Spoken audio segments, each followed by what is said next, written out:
네, 써님. 이틀 전이었나요?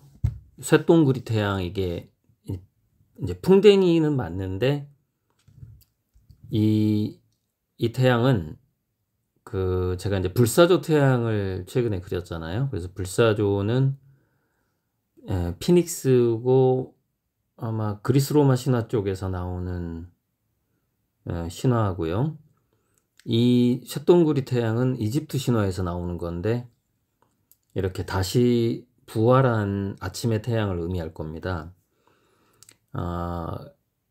그래서 이제 아침의 태양을 이제 제가 이제 전부터 그리고 싶었어요. 왜냐면은 제가 신화와 뭐 이카루스 신화라던가 피닉스 또는 이제 케페라 이 쇳동그리 태양은 제가 언제 맨 처음 접했냐면 알라딘이라는 만화 영화에서 그 쇳동그리가 나와요. 그래서 이집트에서 이게 거의 대학교 때요. 알라딘이라는 만화를 본 게 이집트에서 쇳동그리를 왜 저렇게 중요하게 여기지? 하고 찾아봤더니 태양을 굴리는 게 쇳동그리라는 신화를 갖고 있는 거예요. 태양을 떠오르게 만드는 거예요. 쇳동그리가 이게 동그란 그 똥을 이렇게 굴리는데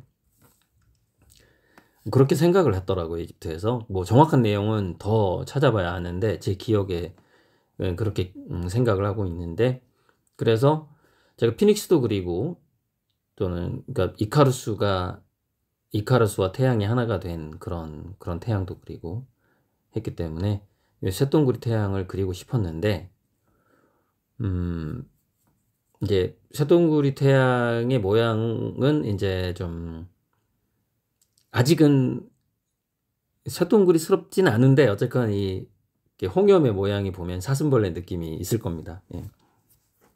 그리고 나서 이제 이 쇳동그리 태양 그린 걸 보고서 또 아미고 길님이 거기서 이제 뭔가 느낌이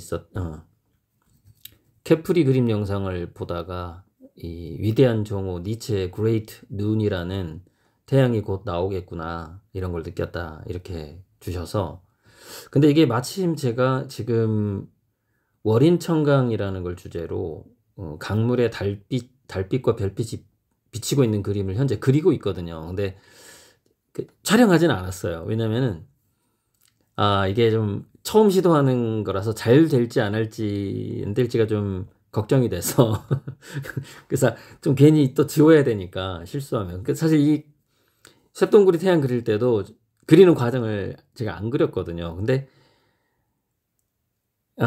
아직까진 제가 이제 미성숙해서 그렇겠지만은 이게 액션이 좀 커요. 이 태양이 막 쫙쫙 뿌리거든요. 액션이 큰 거 보이시죠? 그래서 사실 옆에 카메라가 있으면 제가 카메라를 쳐버릴 수도 있고요. 그 카메라에 물감이 묻을 수도 있고 막 그래요. 그리고 또 약간 카메라가 돌아간다라는 것, 그것이 비록 이 타임랩스일지라도 조금 방해받는 측면도 있고 그래요. 그러니까 약간 아직은 제가 이 카메라를 의식하면 안 되는데 좀 의식하는 게 좀 있습니다. 그래서 찍지를 않았어요. 그래서 요게 이제 케페라 또는 케프리를 그리고 동시에 월인 별강달강이라고 이제 강물에 별과 달이 비친 그것을 현재 그리고 있는데 예전에 클림트 아테제 호수를 한번 시도해봤더니 그림이 도저히 안 되는 거예요. 그래서 나랑 호수랑은 이거 안 맞는다. 그래서 강으로 가자 강. 그러고서 또 안 맞아요. 그래서 이거 별강 달강 월인천강으로 가야 되겠다. 월인천강의 그 깊은 철학적인 뜻은 한번 월인천강의 뜻 해고 한번 찾아보시고요. 그래 했는데 위대한 정오가 생각이 났다 이러는 거예요. 그래서 그러니까 달이 강에 비치는 것도 상당히 중요하지만 정오의 태양이 바다에 비치는 것을 그려야 되겠구나.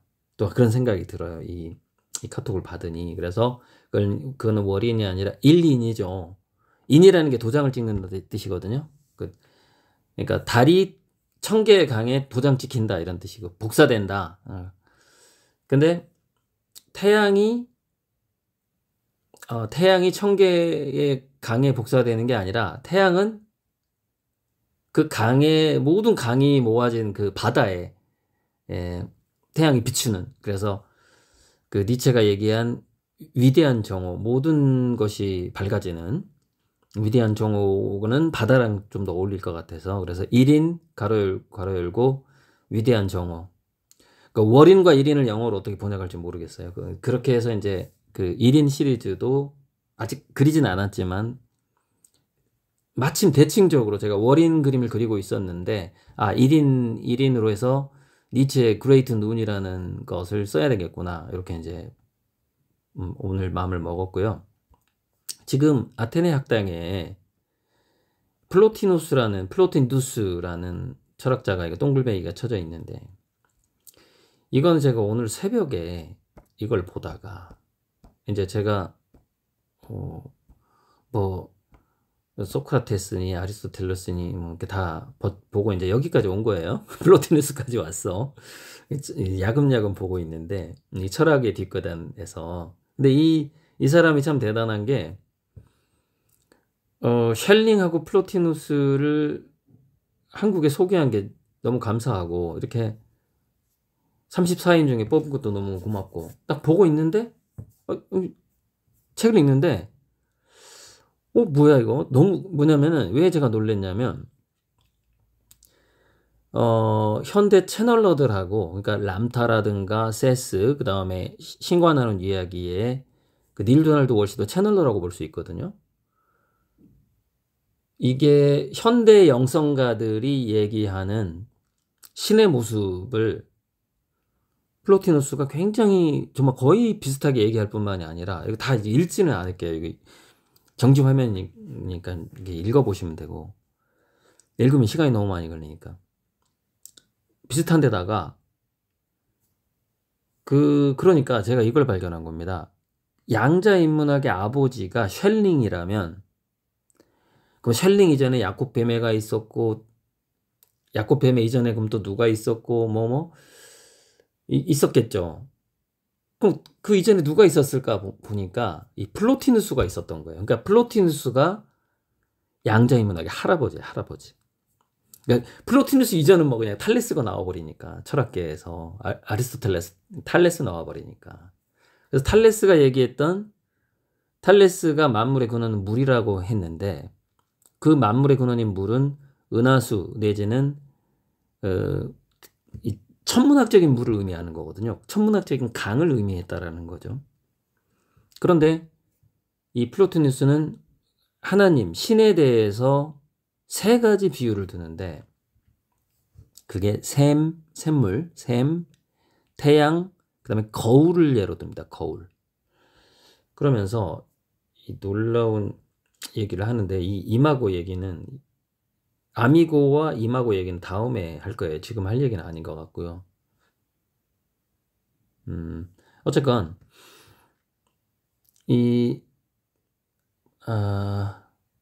이렇게 얼마 전에 얘기했던 폴 틸리히의 신학하고 플로티누스의 신은 거의 같아요. 무한성에서 인간이 감히 사유할 수 없는 그 거대한 개념인 거는 거의 같고, 근데 여기서 샘과 태양과 거울을 얘기하는데, 이 거울이 여기서 어떤 개념이냐면요, 바라봄의 개념이에요. 신이 자기 자신을 바라봤다라는 거예요. 그러면서 자, 여기가 이제 여기서 양자인문학의 할아버지로서의 이제 자격을 얻게 되는 분석이, 우주가 어떻게 생겨나는가에 대한, 이건 좀 읽어봐야 돼요. 자, 하나가 자신을 바라봄으로써 펼쳐짐의 과정이 시작된다. 이 바라봄이 등장하죠. 그래서 이 정신적인 세계가 생겨나고, 그러니까 일생이 이생 삼생 만물을 그대로 얘기하고 있는 겁니다. 그 노장 사상이 여기 나옵니다. 플로티누스에서 벌써. 그래서 정신이 아래를 또 한 번 내려다봐요. 정신이 한 번 더 내려다봐요. 그러니까 영혼들이 생기는 거예요. 그러면서 그 영혼들이 또 한 번 바라봐요. 그럼으로써 코스모스가 생겨요. 이게 이 관찰자의 우주 개념이 여기 벌써 들어가 있잖아요. 플로티누스. 그래서 이걸 읽으면서 이 사람은 어떻게 이거를 그 옛날에 알았지? 그러면서 이제 플로티누스를 검색을 해본 겁니다. 해봤는데, 그러니까 그 당시에도 플로티누스는 기독교적인 신과 약간 대립적인 측면이 있었는데, 기독적인 신을 부인한 게 아니라 이것 때문에 대립한 거예요. 기독교가 신을 너무 조잡하게 의인화했다 이거예요. 그러니까 너무 감옥 안에 가두려 했다 이거. 인간의 틀, 인간이 바라보는 틀 안에 신을 가두려고 했다라는 거죠. 그것 때문에 대립을 한 거예요. 이거는 뭐 제가 늘 하는 말이니까. 그랬더니 이게 플로티누스가 어느 정도냐면, 그러니까 플로티누스 이제 계보를 살짝 여기다가 적어봤는데, 이게 그 화이트헤드의 과정신학, 과정철학으로 흘러가고요. 제가 카우스 혼돈으로부터 질서, 그 일리아 프리고진이라는 생성의 물리학으로 연결되고요. 뿐만 아니라 플로티누스가 르네상스에 영향을 주게 돼요. 그러니까 단순한 재현이 아니라 진리나 진실을 드러내는 그림이어야 한다라는 개념을 갖고 있거든요. 예술이, 그러니까 인간의 정신이든 예술이든 그것은 신의 유출로부터 오는 건데, 예술은 다시 이 인간들을 신에게 이끌어가는 어떤 그런 이상향을 향해서, 그러니까 안내하는 듯한 힘을 갖고 있다. 안내하는 힘을 갖고 있다. 이렇게 그게 플로티누스의 미학이거든요. 일자를 향한 도약의 미학. 자, 그런데 이제 이 이후에 또 더 재밌는 일이 일어났어요. 그래서 어쨌건 플로티누스의 미학은 은유, 암시, 풍자, 알레고리아의 기원이 되는 거고, 여기서 세잔이니 뒤샹이니 피카소까지 현대 예술로까지 연결이 돼요. 플로티누스의 미학이. 그러니까 동양에서 사의성, 어떤 뜻을 드러낸다. 그 물체에 있는 그 플라톤의 말하는 그 현실에 있는 물질은 이데아의 그림자일 뿐이다. 그리고서 그 그림자를 단순히 예술가들은 모방하고 있다. 그러면서 플라톤은 예술이나 예술가들을 되게 폄하했는데, 그게 아니라 플라톤의 제자급이지만 플로티누스는 완전히 플라톤과 생각이 다른 거예요.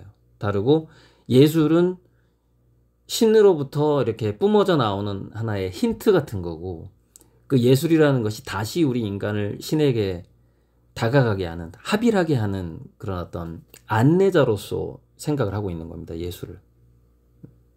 그래서 이 부분에서 셸링의 예술론이랑 되게 비슷해요. 비슷한 걸 봤고요. 여기서 이제 헤겔이나 칸트의 미학은 뭐가 다르냐? 그 하느님, 일자라는 것이 빠져 있어요. 인간적인 미학이에요. 그런데 플로티누스하고 셸링은 그 일자를 포함한 미학이에요.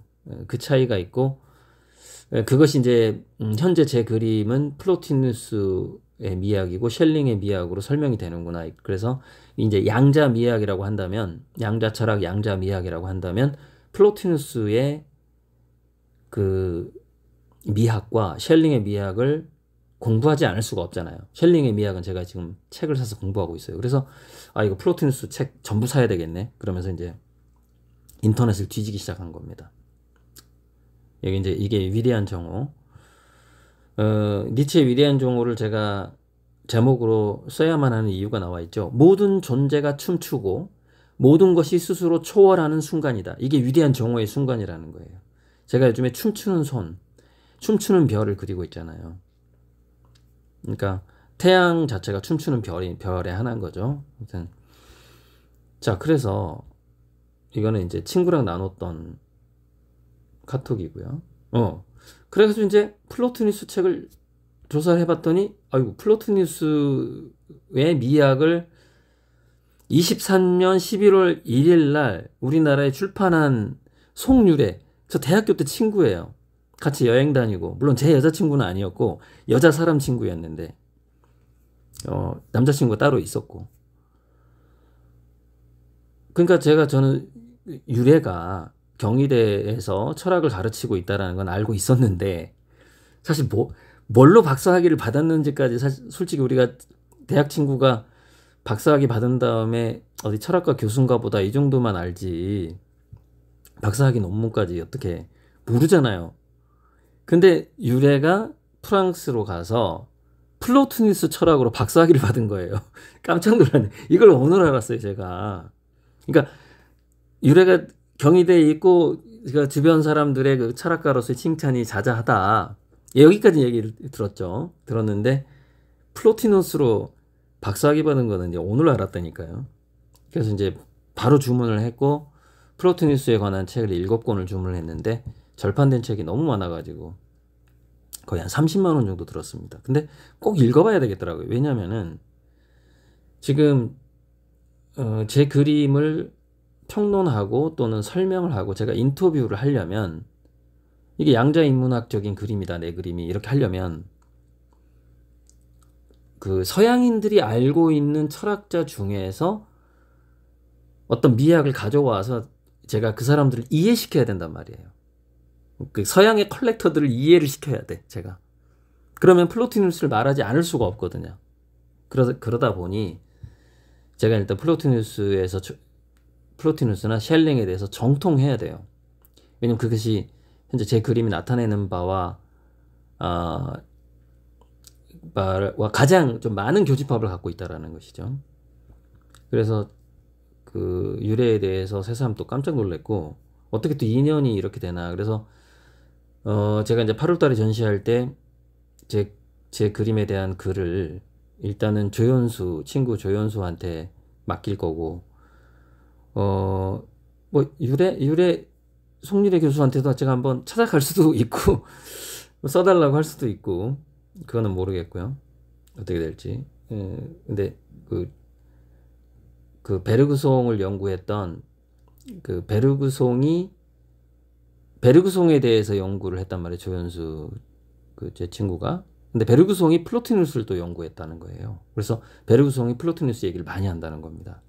그래서 충분히 현수도 플로티누스 미학 그리고 셸링의 미학으로 제 그림을 이렇게 서양에 소개하는 그런 글을 충분히 쓸 수 있겠구나, 이런 생각을 했어요. 자, 그럼 플로티누스는 어떻게 이렇게 현대 영성가들이 말하는 신에 대한 것을 거의 2000년 전에 이걸 말했었는가. 그래서 그 플로티누스의 제자가 한 말이 있는데, 신과의 합의를 경험한 사람이었다는 거예요. 그 당시에. 그러니까 거의 예수 사후 200년 만에 거의 예수급의 인물인 거예요, 이 플로티누스가. 그래서 인종차별이 없었고, 대단한 사람들이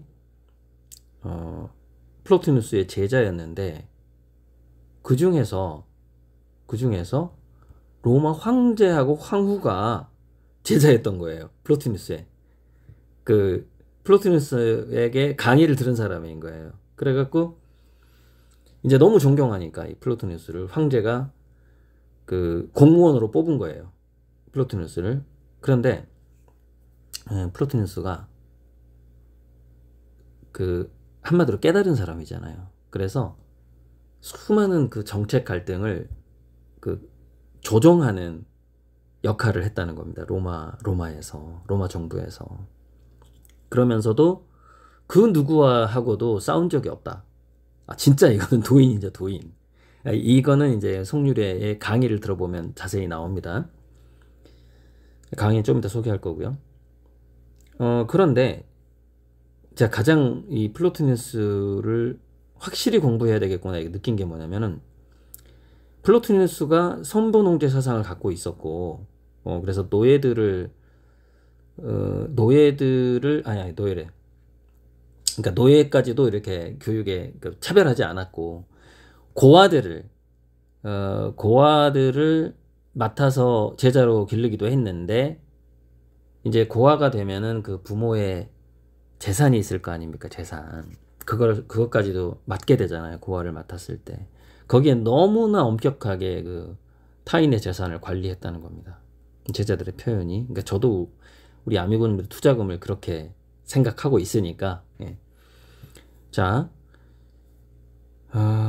그래서 이제 선본홍제가 너무 재밌는 게, 제가 이제 선본홍제가 선본홍제 유토피아잖아요. 정말 유토피아의 큰 도시는 아닐지라도 우리 아미고님이라도 뭔가 누릴 수 있는 그런 배부 둥따시를 건설하고 싶다, 이런 얘기를 저는 했잖아요. 근데 이 플로티노스가 황제한테 부탁을 해가지고 플라노노폴리스라는, 즉 이거는 뭐냐면 플라톤의 도시라는 뜻이 아니라 이렇게 뭔가 철학적인 이상향의 도시를 건설해야 한다고 건의를 한 거예요, 황제한테. 그 이제 몰락한 한 도시를 인수해서 내가 여기다가 이 플라티노폴리스라는 어떤 유토피아적 도시를 건설하게 해달라라고 황제한테 얘기를 한 거예요. 그랬더니 황제는 오케이 했는데 신하들이 반대해가지고 이게 무산됐답니다.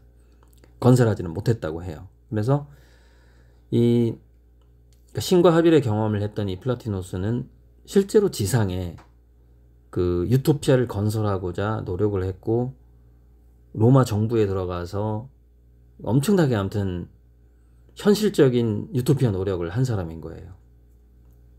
그러니까 그 당시에 황제에서부터 노예까지, 고아들까지 자기 학당에 들어오는 뭐 남녀 구분 없이 차별을 완벽하게 없애버린. 이런 측면은요, 누가 생각이 나냐면 요셉 보이스가 생각이 나요. 요셉 보이스가 대학에 떨어진 낙제한 학생들까지 다 받아들여가지고 결국 그 운동 때문에, 교육의 보편화 운동 때문에 이렇게 대학에서 잘리거든요. 요셉 보이스가 교수직을 그만두게 되는데, 그런 부분도 생각이 나고.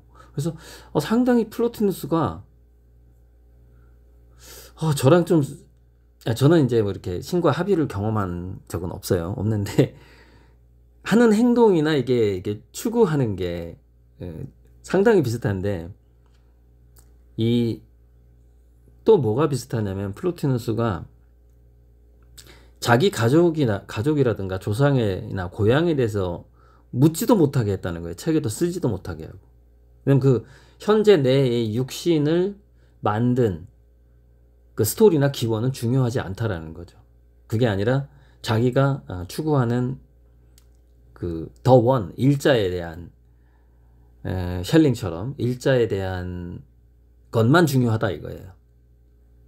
그러니까 저도 좀 약간 그런 측면이, 그런 경향이 좀 있어가지고, 그래서 제가 좀 사실 뭐 고향 친구니 가족이니 별로 제 머릿속에서는 오직 선봉홍제하고 이 제 그림이 어떤 경지에 올라가는 것, 여기에만 좀 관심이 있는 편이거든요. 저도.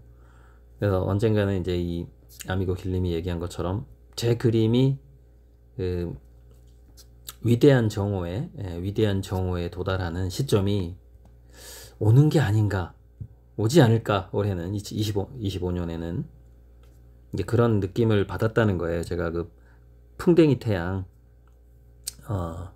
쇳동그리 태양을 보고서 곧 정오의 태양이, 경지가, 고작가가 올 것 같다는 느낌을 받았다는 겁니다.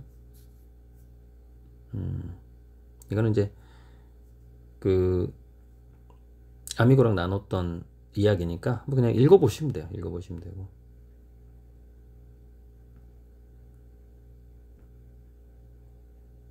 이건 친구랑 나눴던 대화예요.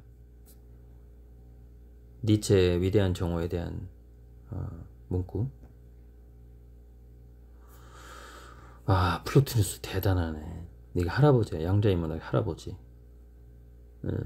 정말로 깨달았고 신과 합의를 해본 사람이에요. 이 사람은. 신에 대한 설명이 이렇게 요즘 현대 영성가랑 너무 비슷한 데다가 신에 대한 설명이 완전히 양자역학적이에요. 관찰자 효과야. 야, 대단하네. 저는 깜짝 놀랐어요. 읽으면서. 어떻게 이렇게 제가 몇십 년 동안 이렇게 그 신에 대한 이미지를 현대 영성가로 이렇게 공부해 왔잖아요. 그걸 거의 2000년 전에 이렇게 딱 얘기하고 있으니까 제가 얼마나 놀랬겠어요. 그래서 이 사람 누구지? 이렇게 됐는데 송유래 경희대 철학과 교수가 뭐라 그러냐면은, 여기 이미지가 있던가? 이 영상인데, 플로토니우스가 한국에서 거의 알려지지 않은 무명의 철학자라는 거예요. 근데 책이 나와 있긴 하더라고. 딱 그 번역본이 있긴 한데, 진짜 정말 발견되기 정말 힘든. 근데 러셀의 서양 철학사에는 일부 이 사람이 들어있긴 하더라고요. 보니까 들어있긴 한데, 플로티누스가 이렇게 많이 다뤄진 것 같지는 않은데, 러셀도 상당히 칭찬한 철학자로 좀 들어가 있더라고요. 문구를 보니까. 자, 이 송유래의 플로티누스에 대한 영상을 듣는 게 우리 아미고들이 가장 이해가 빠르고, 또 어떤 제 그림과의 연관성도 한번 느껴보실 수 있을 것 같은데, 이건 어떻게 보냐면, 이거는 자, 지금부터 한번 보여드릴게요. 네이버로 들어가서 위대한 종을 찾아보고, 여기서 플로티누스를 치는 거예요.